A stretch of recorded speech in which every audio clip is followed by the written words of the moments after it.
From its worth in any time in future. ठीक है, आज की डेट में जितना पैसे, कितनी परचेजिंग पावर है आपकी, आप एक 10 रुपए के पैकेट से आप कितना खरीद सकते रेट में आज है। ठीक है, एंड तीसरा, present money has greater purchasing power as well. जितना आप टाइम में आगे जाके flows, one is cash outflow at T0। ठीक है, one is cash outflow at rupees at time T0 and the other one is inflow at time T1। कह सकते हो अब दोनों 1 लाख रुपए भी T1 पे चला गया, 1,25,000 भी T1 पे था, तो अब कंपेयर किया जा सकता है राइट, कि हमने कितना इन्वेस्ट किया था और हमें कितना। ये कंपैरिजन करने के लिए कि मुझे फायदा हो रहा है इन्वेस्टमेंट से या फिर मुझे नुकसान हो रहा है, you need to understand the concept of time value of money. Okay, now if we are taking it for PV into CBF, comma, in the subscript, in the brackets, write R percentage, comma, N. इसका मतलब CBF. Hi everyone, welcome back to my channel. So today we will continue with other concepts of financial management or corporate finance, and we will focus on number 1, talking about time value of money.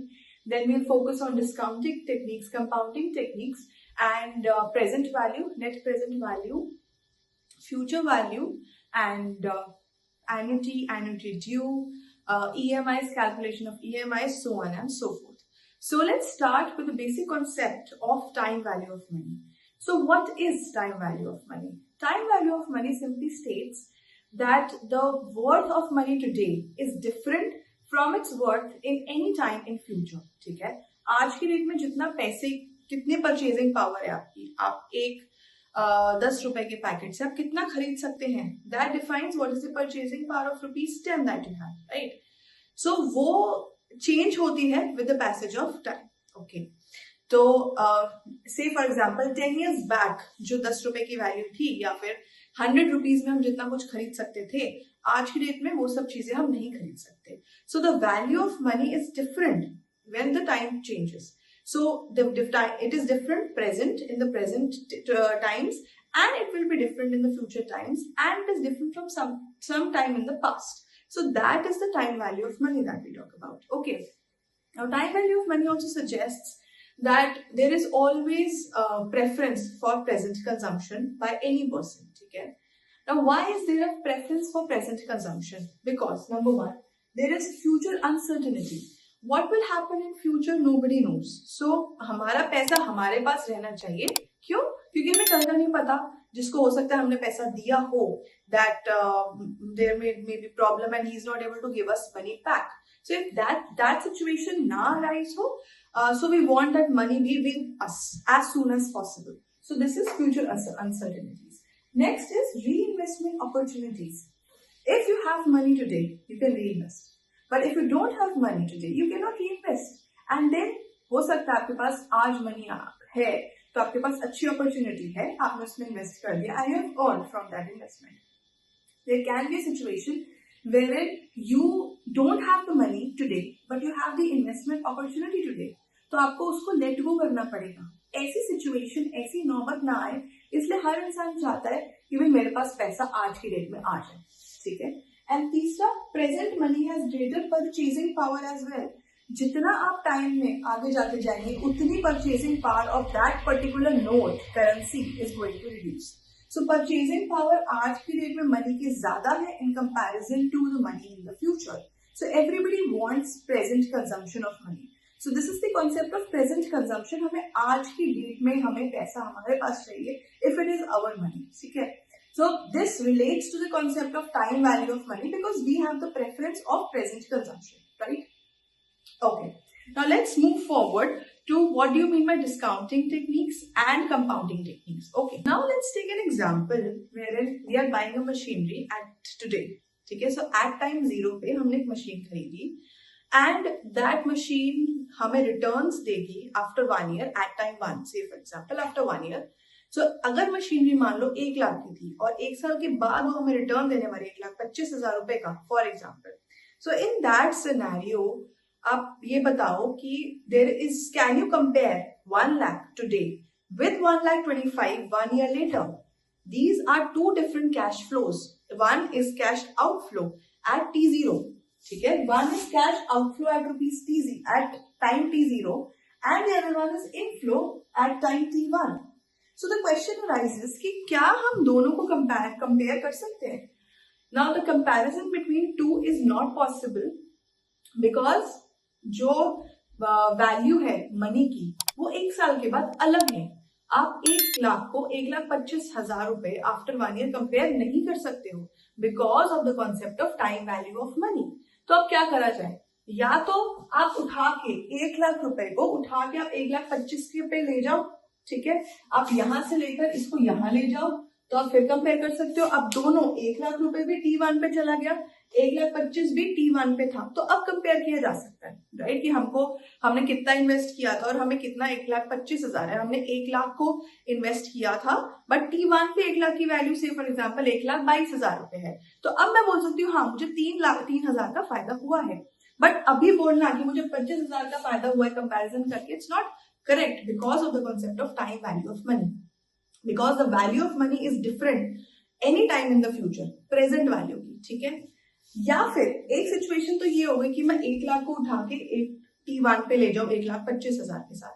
या फिर दूसरी situation क्या है, मैं 1,25,000 को कहां ले आऊं, 1 साल पहले ले आऊं, कहां पर, टाइम 0 पे, ठीक है. या तो मैं क्या कर रही हूं, मैं 1 लाख को लेके जा रही हूँ 1,25,000 के पास कंपेयर करने के लिए. या दूसरा ये भी तो हो सकता है कि मैं 1,25,000 को वापस ले आऊं 1 लाख पे कंपैरिजन करने के लिए.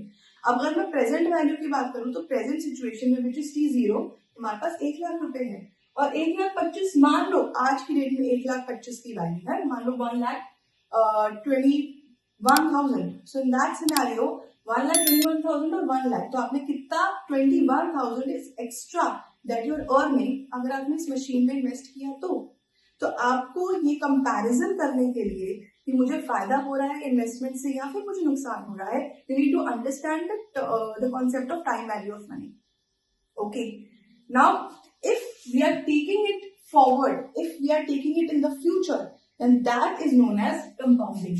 This technique of taking present money to future is known as compounding. On the other hand, अगर हम फ्यूचर मनी को प्रेजेंट टर्म्स में लेके आए तो उसे क्या बोलते हैं हम, discounting. So compounding and discounting they are two concepts wherein we are making two sums of money at different points of time, bringing it together so that we can do a comparison between them. ठीक है, या मैं comparison compounding से कर सकती हूँ या मैं कंपैरिजन डिस्काउंटिंग से कर सकती हूँ. ठीक है, सो जब हम, और ये क्या है, this is my present value, what is this, this is my future value. ठीक है, सो अगर मैं प्रेजेंट वैल्यू को फ्यूचर वैल्यू की टर्म्स में फाइंड आउट करना चाहती हूँ तो उसको क्या मैं कहती हूँ, compounding. Just like compound interest, हम उसे मल्टीप्लाई करे जाते हैं. ठीक है, ऑन द अदर हैंड अगर मैं फ्यूचर वैल्यू को प्रेजेंट वैल्यू की टर्म्स में लेके आ रही हूँ ताकि मैं आज की डेट में कंपैरिजन कर पाऊं तो उसे हम क्या बोलते हैं, present value. So this is the concept of compounding. Basic foundation of FM is only about considering present value and understanding कि कहाँ पे क्या लगना है, प्रेजेंट वैल्यू कब लगनी है, हमें फ्यूचर वैल्यू कब लगनी है. ठीक है, so now let's go dive deeper and look at the formulas and then we'll do a practical question of how we are going to calculate compounded value, future value, and how we are going to calculate the present value. Okay, let's go. Now let's understand practically the compounding technique. Okay, so compounding technique का मतलब क्या है, हमें future value निकालनी है of some present value. कोई present आज की डेट में 10,000 रुपए 20,000 रुपए की मुझे अगर फ्यूचर में क्या वैल्यू हो जाएगी वो पता लगानी है, then we will use compounding technique. Okay, now say for this is the formula, future value is equal to present value into 1 plus r to the power of n. Okay, FV is future value, PV is present value, R is the rate of interest, and N, that is the time gap. Okay, now we can write this formula as FV is equal to PV into CVF, comma, in the subscript, in the brackets you write R percentage, comma, N. इसका मतलब CVF की value क्या है, 1 plus R to the power of N. Okay, now why is this happening? हमारे पास difference क्यों है, हमें future value निकालने की जरूरत क्यों पड़ रही है, because of the reason of time value of money. इस चीज की तो हमें समझ है. जब क्वेश्चन में पूछा जाता है what is the reason of time value of money specially in the interviews, तो हम क्या आंसर करते हैं? हम आंसर करते हैं बिकॉज ऑफ इन्फ्लेशन, क्योंकि भी वैल्यू अलग हो जाती है. But no, time value of money और the difference in the value of money from the present to the future value is because of the presence of R and N. So the rate of interest and time gap is the reason of time value of money. Kyun? There is a difference in the value because of the presence of R and N. So in the books, when you are given the books, paper के point of view से देखें तो हमको CVF R percentage N की value हमें दी होती है. ठीक है, what we need to do is we need to calculate the future value. हमें present value भी given है. For example, let's just say for example, मुझे 10,000 rupees की future value आप बता दो क्या है. Future value क्या है? What is this? This is present value. Future value का क्या मतलब? कब? क्या कब? फ्यूचर वैल्यू मतलब फ्यूचर में अगर मैं बोल रही हूँ 5% आर पे और टाइम में दे रही हूँ 10 साल के बाद, तो मुझे 10 साल के बाद बताओ, अगर रेट ऑफ इंटरेस्ट 5% चल रहा है तो मुझे 10 साल के बाद बताओ कि 10,000 की वैल्यू क्या हो जाएगी. सो इन दैट सिनेरियो आपको बुक में CVF 5,10 की 5% 10 की वैल्यू दे रखी है 1.629. Now this value is given in all the books, be it Khan and Jan, be it RP Rastogi, be it IM Pandey और any other FM की बुक के and में एक अपेंडिक्स दिया होगा. उस अपेंडिक्स में आपके पास all the values will be given to you. Now that table should be carried with you to the classes. You should have the tables. ठीक है, but in the question paper 99.9% of the times such values will be given to you, but you are allowed to take the tables. अगर किसी situation में वो मना कर देते हैं कि नहीं टेबल्स तो अलाउड नहीं है, maybe because of cheating और some other reason, in that scenario आपको क्वेश्चन पेपर के अंदर 100% ये वैल्यू दी गई होगी. ठीक है, सो अगर मेरे को ये लगाना है, पता लगाना है इस क्वेश्चन के अराउंड, तो मैं क्या कर सकती हूँ? Using this formula, future value is equal to present value which is 10,000 into CVF for 5% 10 years. कितना बन रहा है मेरा? 1.629. So this value is coming out to be 16290 rupees. इसका मतलब 10,000 की वैल्यू आफ्टर 10 years अगर 5% रेट ऑफ इंटरेस्ट है तो 16,000 बन जाती है, मोर देन 16,000, 16,290 बन जाती है हमारी value. So this is the concept of compounding technique. ठीक है, हमको बस ये बताना है कि फ्यूचर में मेरी प्रेजेंट मनी की क्या वैल्यू हो जाती है. We will be given CVF value and we just have to multiply that value with it.